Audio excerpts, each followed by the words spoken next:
Boa tarde a todos. Começamos, aliás, já estamos há um mês do nosso canal teórico, mas hoje ficou mais elegante, porque estamos sendo filmados, deve sair no Jornal Nacional hoje. E com a volta do nosso Eduardo aí, que é o RH3, eu tenho a honra de convidar novamente o Dr. Renato Bravo, meu amigo particular, grande ginecologista na cidade, chefe da ginecologia do Antônio Pedro, um médico muito importante para a nossa cidade, e também é da nossa Malu Sampaio, ligado à nossa prefeitura. Então, o doutor Renato, ano passado, deu a honra de vir aqui, certamente virá novamente quando chamá-lo, quando convidá-lo, e hoje ele sugeriu falar numa patologia que é vulvovaginite na atenção básica. Eu tenho certeza que todos nós vamos aprender com ele, todos nós vamos poder fazer nossas perguntas e vamos aproveitar a conversa com o Dr. Renato. Muito obrigado a todos vocês. Bem-vindo, Eduardo. Obrigado, Jefferson Moura, pelas palavras elogiosas.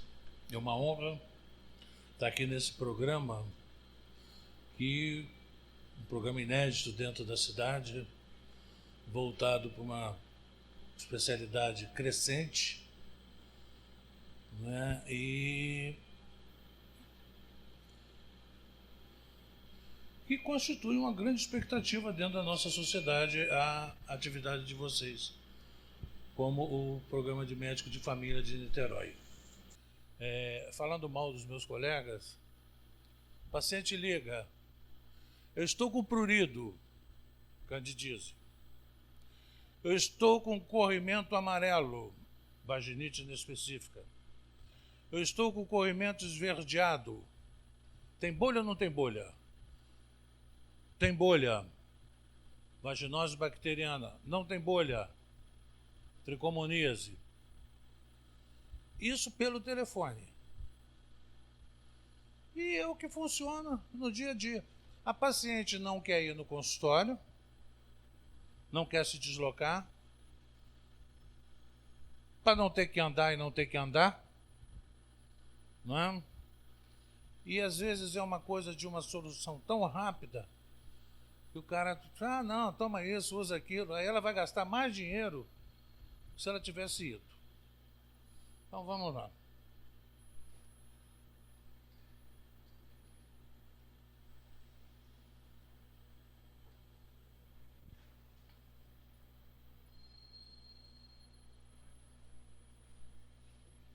Bom, as causas mais comuns de corrimento vaginal patológico. Vagina tem secreção. Em maior ou menor quantidade, ela tem secreção. Mas é responsável em inúmeras consultas do epitélio estratificado da vulva e da vagina. O revestimento de toda a camada vaginal até a vulva é um epitélio colunar, ou epitélio estratificado, com uma camada basal, a camada parabasal, uma camada intermediária e uma camada de células superficiais que descamam, que produzem glicogênio, que metabolizam o ácido lático e que faz o controle do pH dessa vagina para poder ter a homeostase. Diferente das cervicites, que é o epitélio glandular do colo uterino. O germe que acomete o colo uterino é Chlamydia e gonococcus. No colo uterino, nós vamos ver mais adiante, não sei se nós vamos ver, se não for ver eu falo. Das vaginites, vaginoses, fungos, bactérias anaeróbicas, tricômonas, que é um protozoário. Vamos.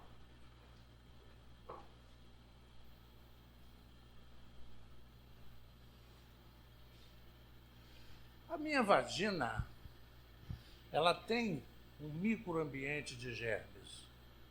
é a microbiota vaginal.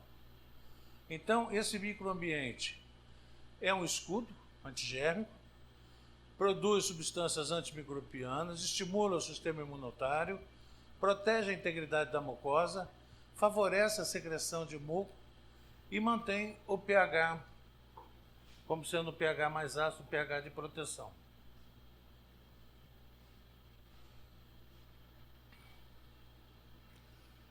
Fatores que influenciam esse ecossistema vaginal: genética, idade, hormonal, se menstrua, se não menstrua, se usa pílula, se não usa pílula, se está na menopausa, no menacme, gravidez, obesidade, o status emocional, né, e as causas imunológicas. Higiene, depilação, hábitos sanitários, tudo, atividade física, vida sexual, todos eles vão concorrer para mediar essa resposta imune.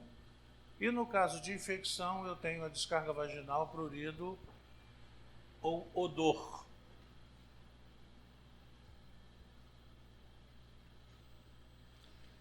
Essa vagina é que tem todas as camadas do epitélio estratificado.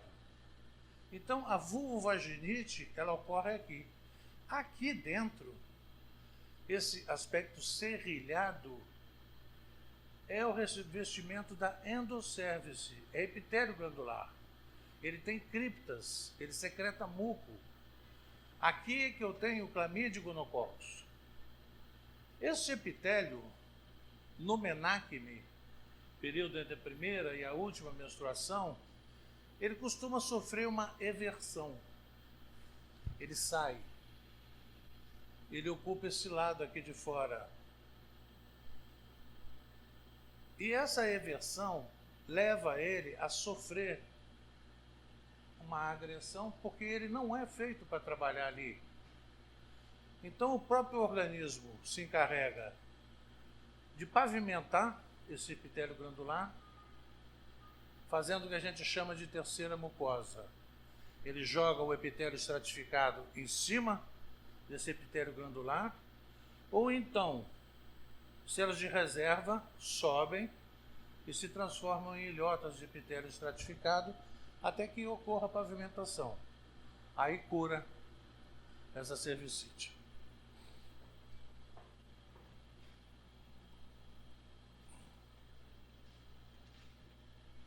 Então, a integridade das camadas, você vai ter a proliferação contra todos esses patógenos, né? E a partir do momento que você perca a integridade das camadas, suscita uma resposta inflamatória, e aí, dependendo de como for essa resposta inflamatória, você vai ter uma infecção sedimentada ou não. Só de baixo, só de baixo. Não, aqui de baixo, esse aqui. Essa aí, só ali. A microbiota vaginal no menacme. Predomínio de lactobacilo, produtor de peróxido de hidrogênio e ácido lático, pH ácido, limita o crescimento de Strepto, Gardnerella e anaeróbios. A mucosa vaginal é a microbiota patogênica. A vaginose bacteriana, diminuição ou ausência de lactobacilos, aumento de micro-organismo aeróbio, o pH maior do que 4,5, e na pós-menopausa esse pH é maior ainda, alta frequência de vaginose bacteriana assintomática. A vaginose bacteriana, às vezes eu posso deixar ela na vagina tranquila, eu faço uma citologia numa paciente, o famoso preventivo, colho preventivo dessa paciente. O citologista, ele na grande maioria das vezes vai me dar isso aqui, ó, processo inflamatório. E o ginecologista não interpreta, ele trata. A vagina, a citologia da vagina é uma citologia inflamatória. Ela vai ser infecciosa o dia que você romper essa história aqui. O dia que você romper a cadeia toda de proteção. Aí você vai ter vaginite, não é? Com a secreção maior ou menor. Vagina tem secreção. O paciente reclama que tem secreção vaginal. E aí a gente faz o histórico todo da secreção vaginal. Uma paciente menstruando, ela tem o fluxo menstrual. Acabou o fluxo menstrual, os resíduos de sangue dentro dessa vagina, ela tem uma descarga vaginal com a coloração avermelhada, amarronzada, castanhada, amarelada. Vai diluindo. No meio do ciclo, ovulação, muco cervical, secreção filante, pegajosa, brancacenta, transparente. À medida que vai evoluindo para a proximidade da menstruação, já começa a mudar para amarelada, já começa a descamar alguma gota de endométrio, já muda para marrom e por aí menstrua. Este é o ciclo inteiro. Ah, mas minha calcinha fica amarelada. E quando eu tiro, ela seca, sai uma descamação farinácea. Isso é cândida que fica ali? Não. Isso é o muco. Não é? Secou, faz isso tudo aí. Dependendo do tempo que você está com a sua roupa, sem possibilidade de fazer a higiene, vai ficar. Ah, mas eu sou obrigado a usar um absorvente diário. Isso faz mal? Não, não faz mal. Mal faz é você ficar com a sensação, como os pacientes reclamam, que está suja. Está escorrendo a secreção. Ah, estou toda melada, estou toda suja. Não é exatamente isso. Então a gente tem que ter a oportunidade também, pode passar, de orientar os hábitos de higiene dessa paciente. Então, essa mucosa saudável, a criança com pH 6 semanas de vida, com pH ácido, tem lactobacillus predominantemente nessa vagina, staphylococcus, enterobactérias, Staphyloepidermidis e enterococos. Na pré-puberdade, ela já começa com pH neutro, ela ainda não menstruou, mas a vagina dela já começa alguma secreção, está sujando a calcinha. Aí o pediatra manda fazer, sabe o quê? Cultura para secreção vaginal. O Dr. Moura já aprendeu que ele não usa mais isso, mas ele fazia isso. Se você pedir cultura de secreção vaginal, você não especifica o meio. Normalmente você chuta a bola, cultura de secreção vaginal. Aí o técnico do laboratório, com toda a expertise dele, vai botar onde? Hoje é dia de plantão do H chocolate. Põe lá no H chocolate. Hoje é dia de plantão do H. Vamos lá no H. E vai nascer o quê? Vai nascer um bicho aí, eu não sei o que vai nascer. Mas tem razão? Não, não tem razão. É da puberdade, eu já tenho uma acidez desse epitélio, não é? Olha aqui, a menor contaminação desses germes aqui. Na menopausa, onde eu tenho um pH neutro, eu tenho exatamente esse aqui, um maior risco de infecção. A vagina da menopausa é desprotegida. O estrogênio, ela não tem célula superficial, ela não metaboliza o glicogênio, não produz ácido lático.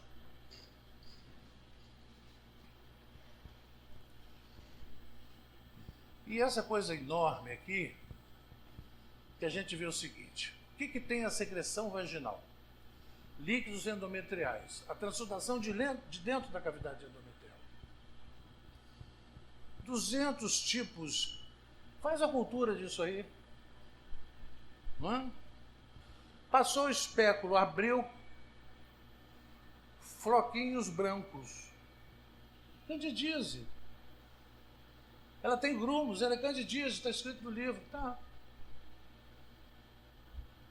E aí você faz o diagnóstico de orelhada e trata o que não é para tratar. O corrimento anormal. Escoa pela vagina. Mas o fisiológico também pode escoar pela vagina. Alteração na flora, com perda de lactobacilos e o aumento dos anaeróbios. Não há sinais inflamatórios. E aí vem as complicações, doença inflamatória pélvica, infecções no pós-operatório, rotura prematura de membranas, trabalho de parto prematuro, coraminolite, endometrite e a cervicite, que germe da cavidade inferior, ascendeu ao canal do colo uterino, desencadeou a cervicite, que progride por dentro desse endométrio, fazendo endometrite, vai às trompas, salpingite, chega ao ovário, abscesso tubo ovariano e fez o quê?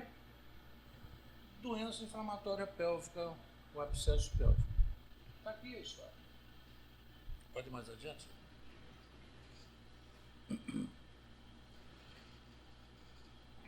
Então a gente vai ver a facilidade. Corrimento vaginal. Tem que ter microscópio. Senão você está dando de orelhada. Ah, mas lá no preventório não tem microscópio. Não tem nem aqui, nem ali, em um monte de lugar não tem. E como é que a gente vai fazer o diagnóstico? Fala para a paciente voltar outro dia, porque está no pregão para comprar um microscópio. Vai chegar um microscópio no posto. É imprescindível. Ninguém faz tratamento de infecção ou propedêutica de infecção de vagina sem a microscopia. Não precisa ser um microscópio high-tech. Até aquele meu pequeno cientista que você bota na janela serve. Ele precisa de uma fonte de luz. Um aumento de 40. Dá para você fazer diagnóstico tranquilamente. Você vai fazer a lâmina fresca, você vai fazer uma gotinha de hidróxido de potássio e outra gotinha de soro fisiológico. O hidróxido de potássio faz a clarificação da secreção, te facilita a identificar o agente etiológico. Das vulvovaginites, você tem ou tricômonas, ou a cândida, ou a vaginose bacteriana. Todos três são distintos um do outro. Dependendo do tempo, às vezes você pode perder no diagnóstico da lâmina ser feita entre tricômonas e vaginose bacteriana pela perda de movimento do tricômonas. Então eu vou aqui, avaliação das aminas. A bacteriose vaginal, ela libera umas aminas chamadas de putrescina e cadaverina. Você imagina o cheiro disso aí. Mas eu não preciso ficar cheirando secreção de vagina de paciente nenhuma, não. Essa paciente que tem a vaginose bacteriana, na anamnese você faz o diagnóstico. Ah, estou com infecção que está com mau cheiro. E normalmente se eu abrir a perna aqui, doutor, vai impregnar esse ambiente todo. Cheiro podre, cheiro de peixe estragado, cheiro de água sanitária. Esse é o sniff test, que você pega uma gotinha da secreção, bota no soro e cheira, é o sniff test. Quando você passou o especo, já vem o cheiro. Não tem jeito.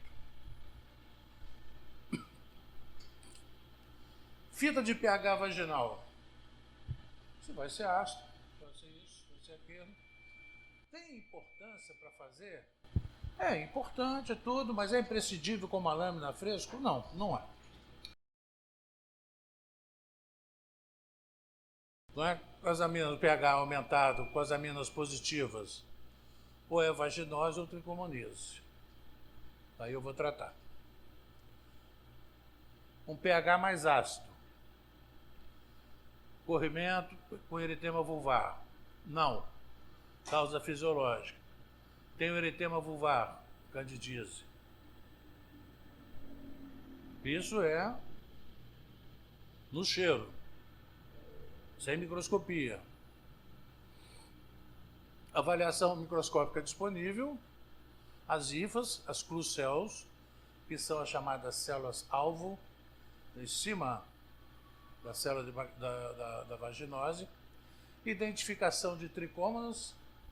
Parece brincadeira, mas é importante. Diagnóstico diferencial com o espermatozoide. O paciente às vezes teve relação ontem.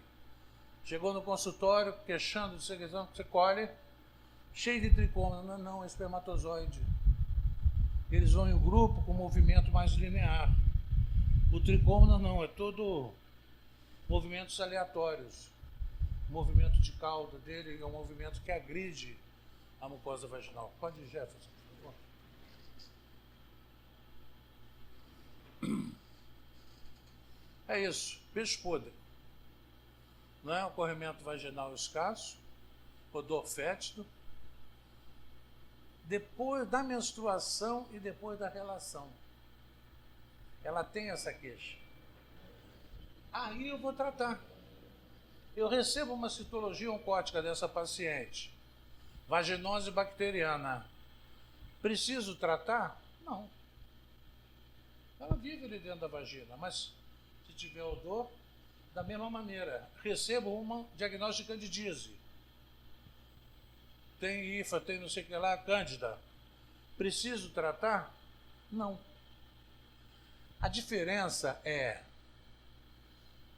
inflamação e infecção, colonização e doença. Não é? Então a gente trata quando tem doença. Pode ir, Jefferson.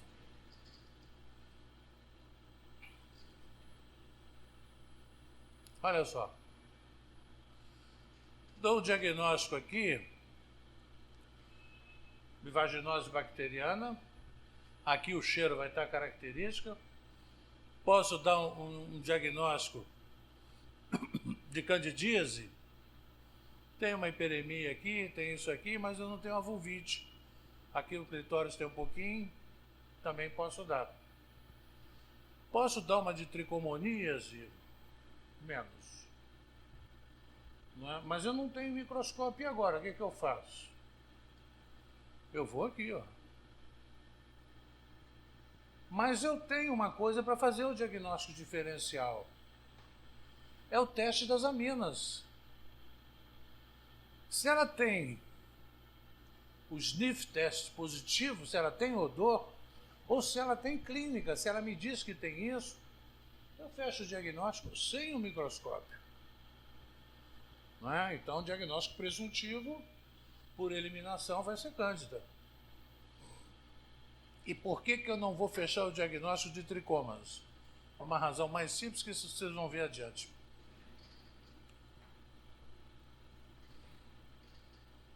Olha aqui.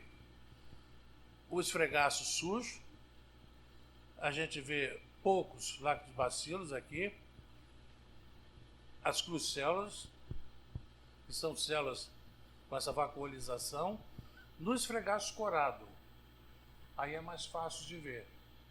No esfregaço fresco, eu vou ver isso tudo aqui, como se tivesse tudo acinzentado, e uma poeira desses polimorfos aqui em cima das células. E fecha o diagnóstico de vaginose bacteriana. Pode ir.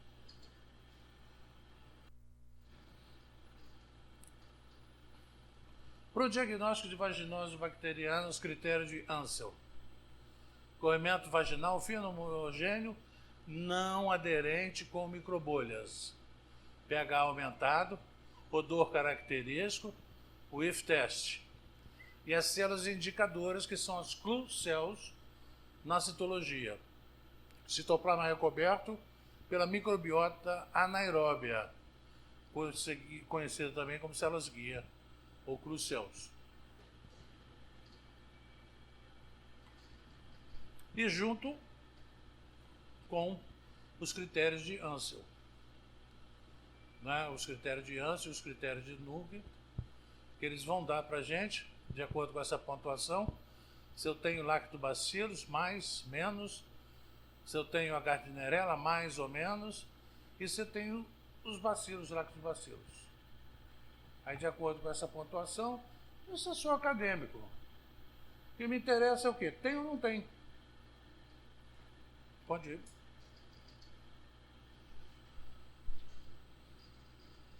E aí eu vou tratar. O que vai me nortear o tratamento? Primeiro o que eu tenho lá no posto. Não é a primeira coisa. Não é nenhum demérito. Mas a história é... Porque se você não der, não trata, não tem. Não é? Eficácia e poucos efeitos colaterais, adesão à comunidade, posologia simples e prática que você tem que ensinar. Você vai mandar tomar remédio de 3 horas e meia em 3 horas e meia? Você tem que mandar tomar 1 por dia e olhe lá. E dura 2 dias, porque no terceiro esquece. Ah, é para tomar todo dia? Ah, pensei que... E você trata como? Com os imidazólicos. Outros tipos de medicamento, mas aqui o tratamento é mais caro. E a melhor droga é essa aqui, ó. Secnidazol. Você faz 1 grama, 2 comprimidos, só. Se a paciente usar álcool, avisa para não beber, por causa do efeito antabus, tá? E mais nada. E resolve 100%. Pode ir. E é uma medicação barata, né? Agora, a tricomoníase é uma infecção sexualmente transmissível. Estão vendo que eu estou atualizado, né? Não é mais DST, é IST. Mas eu sou da época de doença venérea ainda, né? Prevalência global e associada às outras IST, não é? Gonococcus, clamídia, HPV, herpes e HIV. Complica a fertilização, a gestação, pós-operatório, neoplasia de colo uterino. Pode ser transmitida ao recém-nato também. Vamos lá, Jefferson, por favor. A forma dele, a forma de ficar no trato genital, né? Na fase trofozoíta, né? A fusão binária desse aqui, e o estágio de infecção da vagina e da uretra. Então ele vai adiante, ele tem essa cauda, vai mais adiante, Jefferson. Olha só o que essa cauda faz. Ela dá umas chapadas no colo uterino. Quando você passa a solução de iodo e iodetada, olha aqui, ó. Esses negócios puntiformes aqui, isso é a cauda do tricômonas. Ele faz esse aspecto aqui que a gente chama uma cervicite com aspecto tigroide, que é a cauda dele. No homem, ele faz a uretrite, infecção, prostatite, por aí vai.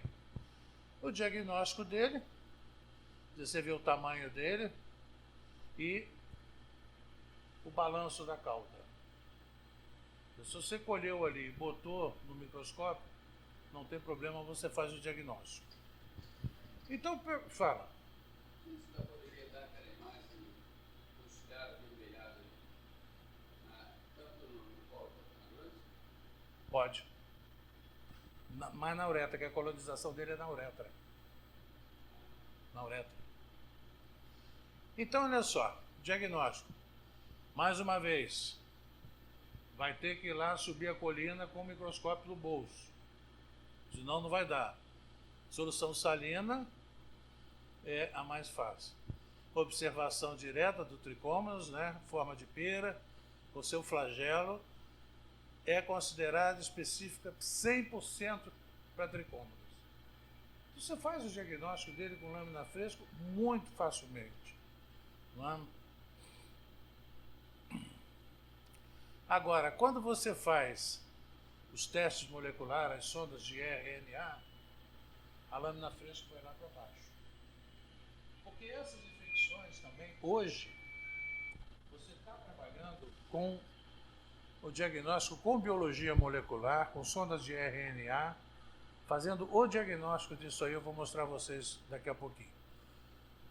Pode ir, Jefferson, por favor.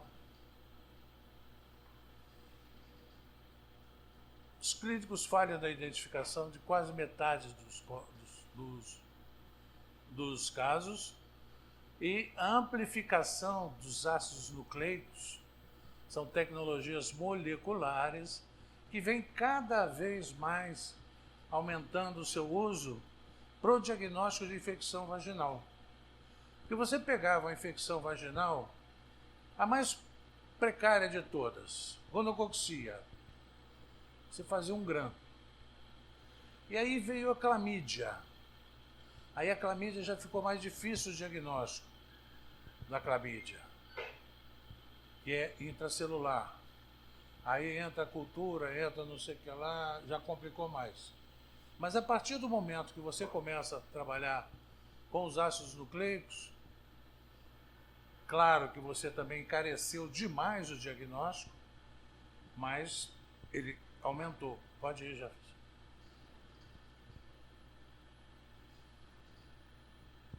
É associado o risco de aquisição do HIV, parto prematuro, endometrite, amniotite.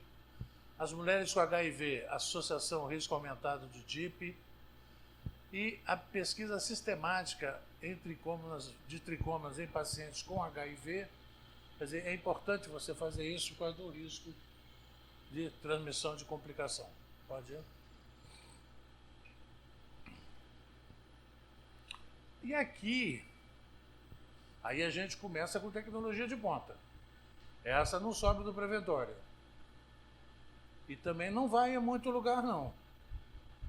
Não é? Que tem. Agora que você pega aqui, quem que faz? Ah, tem um laboratório de fulano que faz, um laboratório de fulano que faz. O método para você levar o material já tem que ser um material guardado de uma maneira diferente. Então, detecção do antígeno, uma tira de imunocromatografia, aglutinação do látex, são tiras, né, esferas revestidas com anticorpo específico. E esse é o melhor de todos, é o mais novo, é o firme. Né? Esta é da BD, com sonda de DNA, mais sensível e específico para o que a gente quer aqui. Então eu vou levar esse para o preventório. Ele fecha meus 3 diagnósticos aqui, tranquilamente. Né? Então a gente não fica sem diagnóstico. O agente vai fazer o diagnóstico de maneira presuntiva, no raciocínio, na eliminação dos fatos. Não é? Aí não tem protocolo, não tem Google para dizer para a gente o que é o bom senso. Cheirou, não cheirou, tem vulvite junto, a vagina está assim, está com menacme, está do pH, tem pH, está ácido, não está ácido, por aí vai. Vamos mais. Os testes de alta sensibilidade são recomendados, né? Porque é capaz de detectar. Ah, mas você vai usar isso aí, vai gastar muito dinheiro. E se um paciente tem infertilidade e não fechou o diagnóstico? Não é? Porque algumas situações tem por onde fazer. O Aptima é indicado para a detecção de tricômonas na vagina, endocéfise e urina. 95 a 100%, 95 a 100%. É o que todo mundo quer. Ah, mas o tricômonas é enorme ali dentro da vagina e aparece daquele jeito? Sim.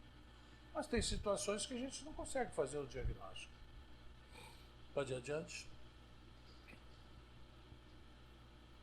E olha só que beleza isso aí. Isso já está disponível no comércio, numa plataforma para todos os diagnósticos moleculares. Olha aqui. Doenças de transmissão sexual, das vaginite, HPV, meningite, tuberculose. O que você pensar, essa plataforma faz. Vamos mais adiante. Isso era tudo que a gente queria. Agora, na ginecologia, a gente tem isso aqui, ó. Esse PCR multiplex, wallplex. Faço o diagnóstico de clamídia, micoplasma, neisseria.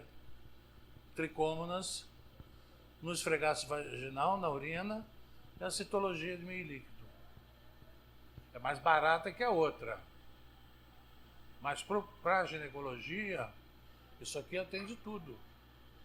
Mas e sem isso, como é que você fazia?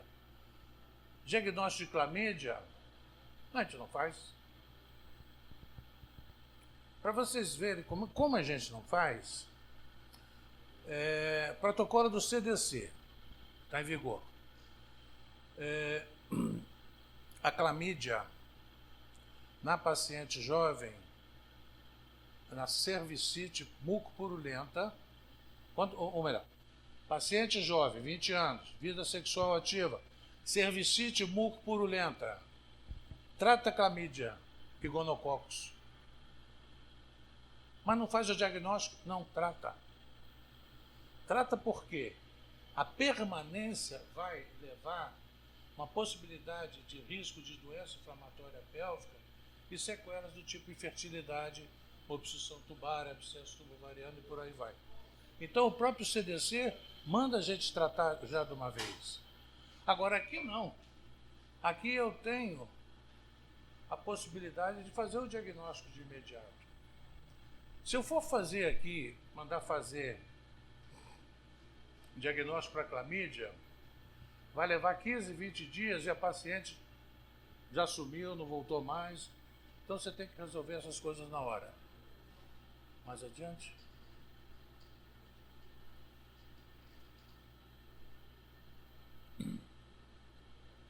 Não há o que discutir. Há muito tempo ele funciona excelentemente bem. Então se trata dessa maneira.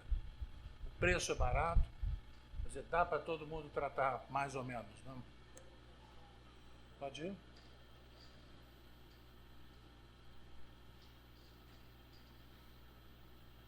A candidíase. A presença de cândida na ausência de outros agentes infecciosos. Na maioria dos casos, e também você tem algumas cândidas não álbicas, mas com frequência muito pequena. A capacidade de formar biofilmes permite a persistência da levedura, facilita a colonização, inseminação, quer dizer, ela se protege para poder disseminar a doença. Não existe um sintoma pactognomônico, mas o prurido é frequente. O paciente liga, estou com prurido vulvar, está com candidíase. Não. Está com prurido vulvar porque está ovulando, o muco cervical se exteriorizou, está o dia inteiro na rua, está transpirando, está com os pelos aumentados, sabe, está uma higiene inadequada. Tudo dá prurido vulvar. Não é? O prurido é dos sintomas. O diagnóstico requer documentar a presença do fungo no exame da mulher sintomática. E o tratamento só aliviar a sintomatologia. Nem mulheres assintomáticas, nem parcerias sexuais. A senhora leva para seu marido para tratar candidíase. Não faça isso. Primeiro que é ilegal. E segundo que você não sabe se o marido foi o... Tem essa história. Não é? Do cara chegar para você e dizer, ué. E terceiro, você não trata aquilo que você não está vendo. Não é? Ah, meu marido precisa? Não. Não é uma doença de transmissão sexual. Pode, mas não é.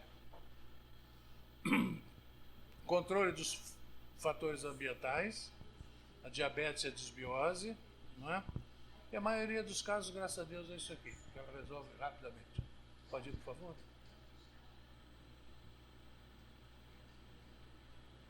Aí. Você olha aqui, o paciente está com a vulvite. Quando você entreabre, ela está com a vulvovaginite. 90% das vezes eu digo que isso aqui é cândida. Né? E 90% eu vou acertar. Vamos lá. Aqui. A mesma coisa, a vulvite importante dessa paciente, vai até o sulco inguinocrural. Pode ir.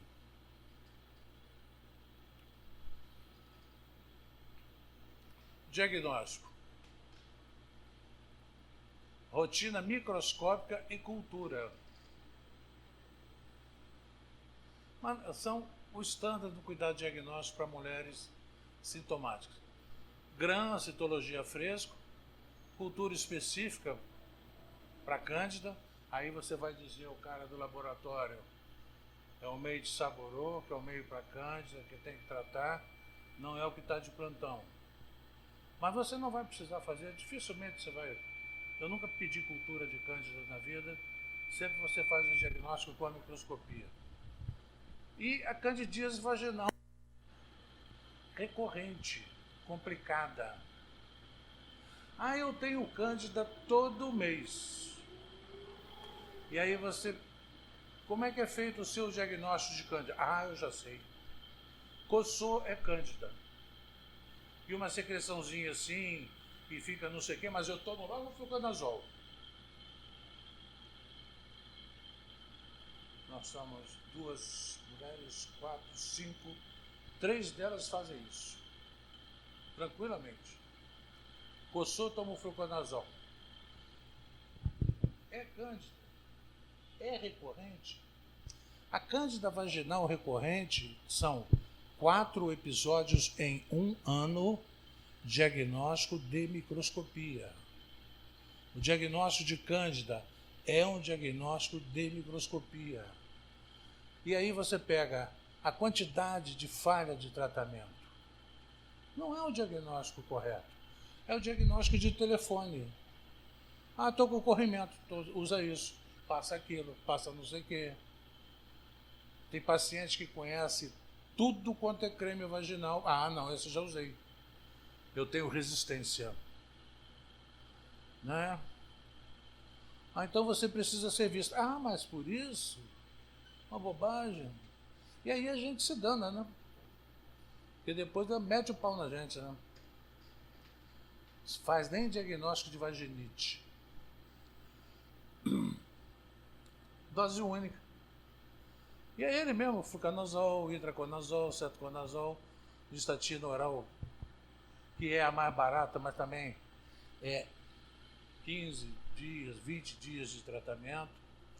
Os cremes e ovos vaginais, butoconazol, dose única, clotrimazol, 3, 7 ou 14 dias, miconazol, tilconazol e até mesmo a nistatina creme por 14 dias.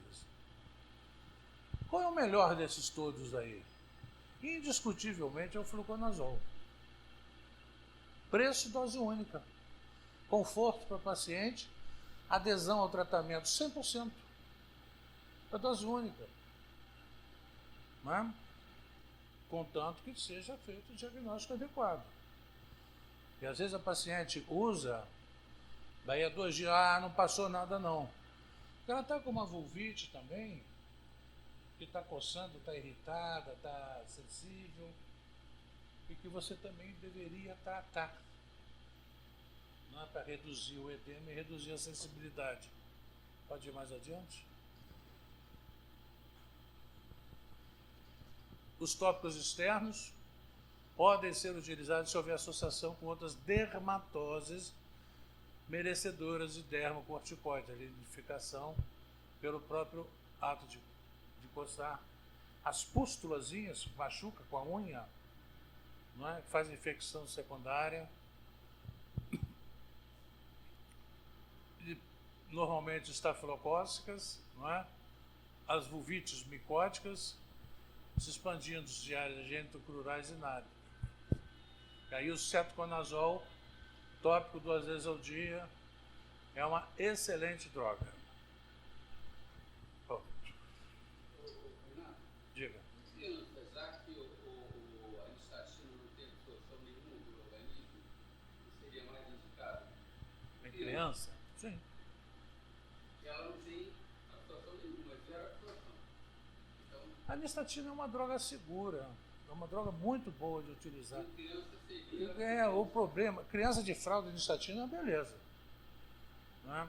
Agora, o problema é no adulto, que é uma melecação.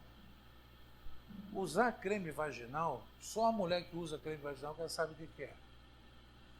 Porque você usa creme vaginal, você usa à noite. No dia seguinte, quando aquilo levanta, escorre até o pé. Né? E fica aquele resíduo de creme dentro da vagina, e que você passa aquele negócio, sabe, do creme. E aí lida com aquele aplicador. Hoje você tem aplicadores descartáveis. Mas tinha um tempo que tinha que lavar aquilo. Aí botava atrás do bidê. Da época que tinha bidê escondido, todo mundo atrás do bidê. Enrolava no papel higiênico todo, botava lá.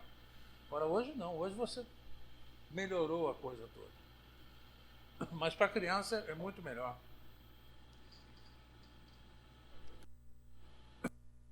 Pode?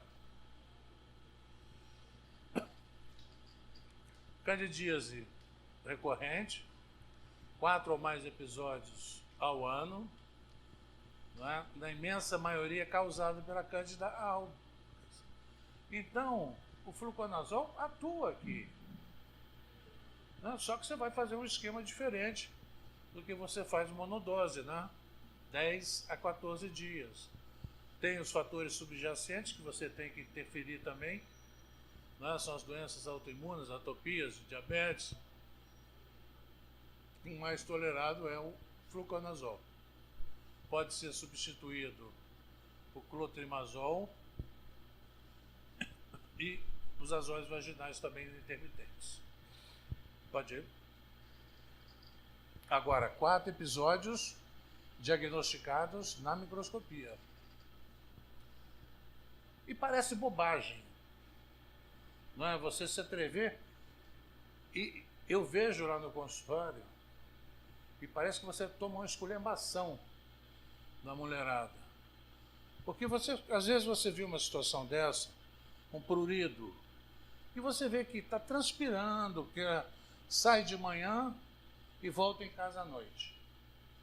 É igual mulher menstruada.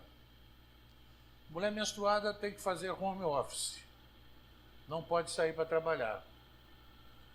Que a mulher, quando menstrua, ela sai de manhã, 5 OB super, 5 absorvente longo e extra dry, absorção super, e lá vai ela trabalhar. E troca absorvente, e troca absorvente, e troca absorvente. Chega lá em casa às 7 horas da noite, não chegue perto de mim que eu estou imunda. Trabalha num lugar que ela não vai nem fazer xixi. O banheiro não tem condição. Os colegas masculinos fazem xixi na tampa, no chão, ela não consegue nem sentar. De cócoras tem medo de cair no vaso. Então, às vezes você fala, lava mais do que o habitual. Ué, mas você está pensando que não tem higiene? Não, não estou pensando que você não tem higiene, não. Lava mais que o habitual. Pega na farmácia, na seção de criança, aquele lenço umedecido, um álcool de limpar bumbum de criança, bota na sua bolsa. Usa isso. Quer dizer, então você orientar a paciente, remover, lavar, remover umidade excessiva, produtos específicos, absorvente, um absorvente íntimo respirável. Eu uso papel higiênico todo dia. Folha fina, tudo bem. Eu posso usar um Carefree diário? Pode, não tem problema nenhum. É melhor do que você se sentir mal. Então use. Tamanho e disposição dos pelos pubianos. Não é? Vai ficar igual aquele miliciano do Afeganistão com aquela barba desse tamanho. O pessoal do baile funk não pode saber disso aqui, que é roupas íntimas apropriadas que não aperte a área genital ou que bloqueie a transpiração. As chuchucas, pula essa frase aqui. E orientar manuseio de roupas íntimas. Acabou. Obrigado. Mas, finalizando, as vulvovaginites, a cândida, a tricômonas e a vaginose, o ideal é microscopia a fresco. Num consultório não se justifica você não ter microscopia a fresco, mas de jeito nenhum. Porque é o preço. Não, o preço do microscópio. Eu comprei um microscópio agora para meu neto, o cientista de não sei das quantas, com fonte de luz, 2 objetivas, 3 oculares, lá não sei, R$300. Você vai comprar um microscópio, vai pagar R$30 mil, vai pagar R$8 mil. Mas você pode ter uma coisinha simples. Mas se você não tem microscópio, então vamos nessa história. Né? Daqui, dali, a gente consegue fazer o diagnóstico.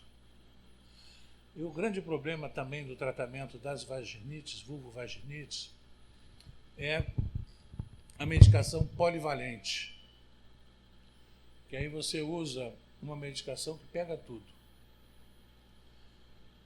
E aí quando você vê, não pega nada, não trata nada, e a paciente fica insatisfeita. Então, é a droga ideal, menor dose, mais barata, menor tempo de utilização. Exatamente isso. Eu vou passar fluconazol, a paciente, mas eu já tomei. O senhor vai passar isso aí não adianta não. Mas nós vamos mudar o esquema. Aí você conta uma mentira lá e ela vai tomar fluconazol do mesmo jeito. Obrigado. Bem, novamente agradecendo ao professor Dr. Renato Bravo. Gostaria de passar para vocês alguma dúvida ou algum comentário que vocês queiram fazer. É o momento. Estou à disposição de alguém que quiser fazer alguma pergunta. Gostaria que fizesse com o microfone, porque aí é melhor para a gente botar na nossa aulinha. Alguém quer perguntar alguma coisa, por favor?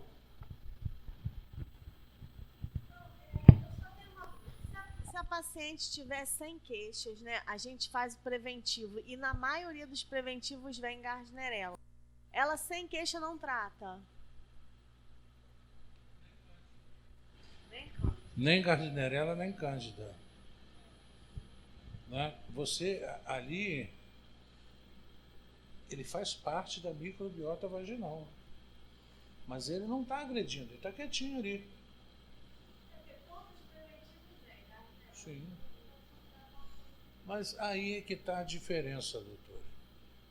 Se você for ver, desde 1950, quando começou a classificação da citologia, o Papa Nicolau II é inflamatório. Então você pega 99,9% das mulheres tem citologia inflamatória. Mas é óbvio, você tem esse meio ambiente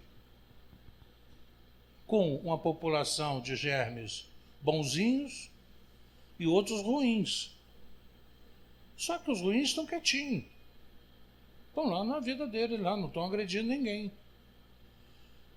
Aí o que eu tenho? A população daqui e dali, eu tenho uma citologia inflamatória, que eu tenho os polimorfos nucleares permeando aquela história, patrulhando aquilo tudinho. Rompeu isso aí, é infecção. Mas a citologia é inflamatória. Sempre. É igual a minha pele, sua pele. Você pega aí, você vai ver o que tem aí. Faz uma cultura da sua pele aqui, faz o que tem aí. E você trata a sua pele todo dia? Você faz sabonete, toma banho, isso aí. A vagina, você não faz ducha na vagina, que é outra situação também de quebrar o equilíbrio ecológico dessa vagina. Você faz uma zona dentro dessa vagina que não tem mais tamanho.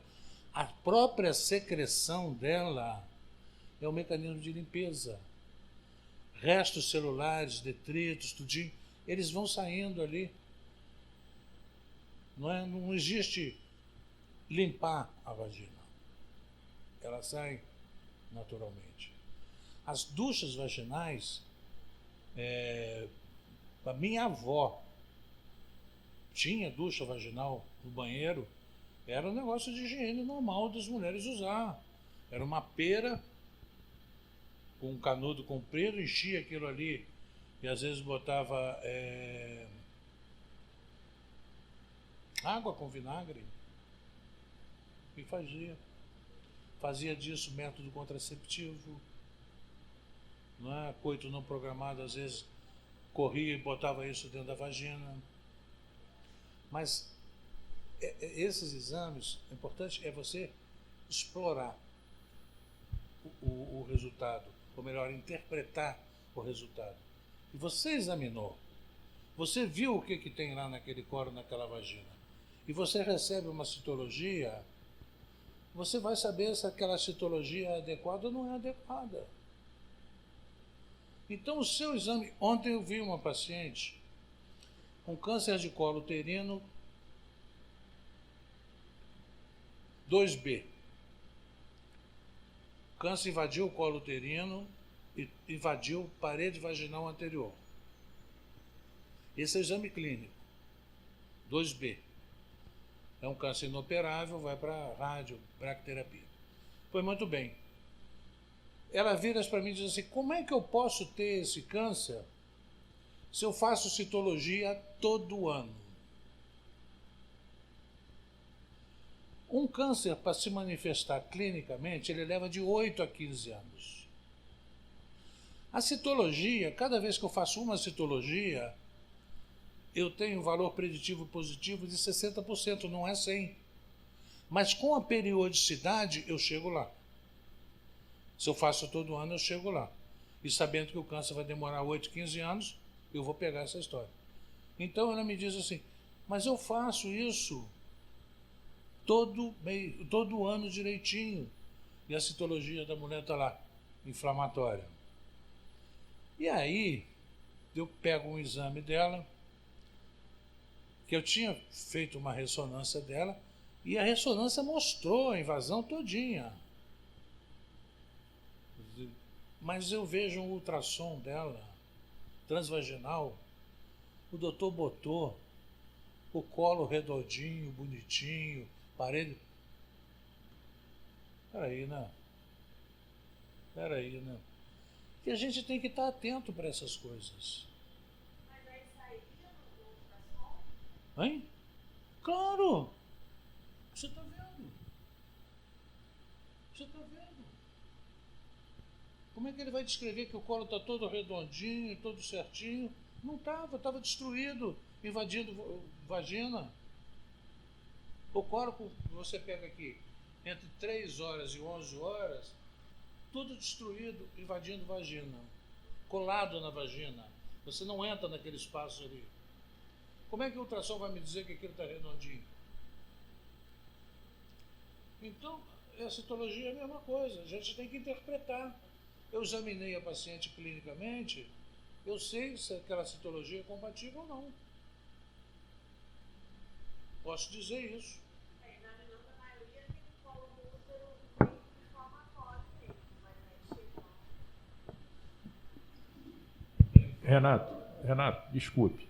Eu acho que a dúvida da Marília é uma dúvida pertinente, né? Quer dizer, na verdade, ela está examinando a paciente e ela ficou numa dúvida clínica se ela devia tratar ou não. Aí veio um resultado positivo, aí ela ficou meio insegura de não tratar. É isso, Marília? Não sei se foi isso, Marília. Esse colo inflamatório que você está falando é o colo do ectrópio. Epitélio cilíndrico de dentro do colo sai, faz a ectopia, não é? Esse ectópio, quando se inflama, ele faz cervicite. Então você vai tratar a cervicite. Quem é que dá naquele epitélio da cervicite ali? Não é cândida, não é outro grupamento de bactérias. Por isso que do CDC você vê cervicite mucopurulenta, trata clamídia e gonococcus numa paciente jovem, que é o que vai dar em 90% das vezes, porque o diagnóstico é difícil. O diagnóstico vai ficar, não é difícil, mas vai complicar a história. Não é? Agora, não é para você pegar, há um tempo atrás, toda eversão você cauterizava. Mas você não precisa cauterizar, por quê? Porque você tem o processo de cura natural do colo uterino. Você precisa tratar a cervicite aguda. É diferente de vaginite, diferente de vulvaginite. Aí é só colo uterino, tá? E aí você vai, como é que você vai tratar aquilo ali? Você, quando passou a espátula para colher, aquilo está friável, aquilo sangra. Isso é uma cervicite. E aí você tem que tratar essa cervicite. Entendeu? Você tem uma diferente. Eu não tenho nada na vagina, nada no colo uterino pontiforme, a junção escamo-colunar lá dentro e o colo uterino pontiforme. Citologia inflamatória. Não, é normal. Agora, citologia inflamatória, eu tenho uma cervicite. Tá? R1 quando chega tem pouca dúvida, né? Geralmente é assim, né? Quer não? Hein, Stephanie? Eu tá vendo o Renato falar, quer dizer, eu não sei se dá para comparar um pouco. É igual infecção urinária assintomática. Porque na uretra sempre tem bactéria. E aí o doutor sempre tem a preocupação de pedir um EAS com cultura. A cultura vem positiva. E aí, trata ou não? Entende? Idoso, então, é muito comum todo mundo sapecar um antibiótico para infecção urinária.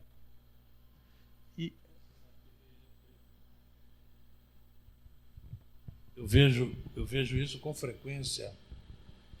Paciente com dor pélvica. Quadro de dor pélvica aguda. Às vezes tem a história de disúria, urgência, tenesmo vesical, às vezes tem isso aí. Mas o EAS dela é um EAS normal. Ela já fez EAS, já fez não sei o quê, mas está com aquilo ali. Aí, quando você vai examinar, você palpa o assoalho da uretra. Aí você vai ver o diâmetro do assoalho da uretra e a sensibilidade. Essa paciente tem uma uretrite, ela tem uma uretrotrigonite, ela tem o trígono dela está em permanente curto-circuito e ela está toda hora com vontade de fazer xixi, pelo aquele quadro inflamatório agudo. Agora o EAS é normal, inocente, mas é uma infecção baixa. E a infecção baixa, que é do detrussor até a ponta da uretra, você só faz diagnóstico no exame clínico. EAS você não faz diagnóstico. De jeito nenhum.